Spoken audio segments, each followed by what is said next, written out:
The best way to explain Garmin perspective mode is to put the drone up and show you exactly how this looks in relation to the water from up above. Now, I'm looking 60 feet out in front of the boat in an arc of around 170 degrees. Those three barramundi swimming centre to left are around 40 feet in front of the boat, and that single barra on the right is nearly 60 feet out at the edge of the radius.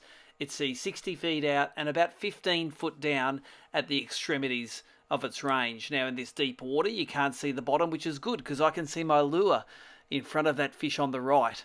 And contrary to all popular opinion, you don't catch every fish you see. Probably 1 in 100 barra you throw at actually eat the lure. This fish is turning on the lure right now, and it ultimately rejects it.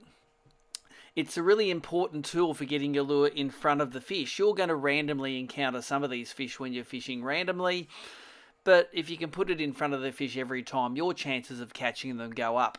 Now, let's go across to the trees. The trees are a pretty decent place to fish with Garmin LiveScope, and if we freeze this frame here, you can see that under the water, an extension of the trees that are above the water, both in front of the boat, to the side of the boat. You can see that hidden structure that you can't see elsewhere, and it gives you a great point of reference when you're casting at a fish. Let's zoom out and go to the next shot here. You can actually see the three snag piles in front of us. I cast the lure out and you can see a barra swimming into the snag pile right in front of me, and the lure moving into it and disappearing under it. Giving you the snags is a great point of reference, and it lets you know if there's any other hidden snags in the water. Let's go forward to the money shot. Of course, you may have seen this in one of the previews, and this is what it looks like when a barra actually does eat your lure.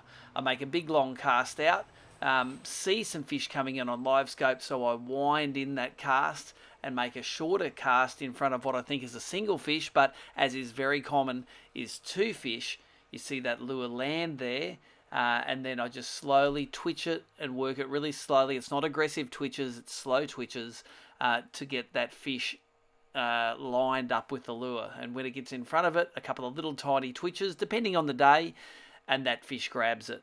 For me, putting into perspective like this, pardon the pun, is a really great way to see how perspective mode from Garmin actually works.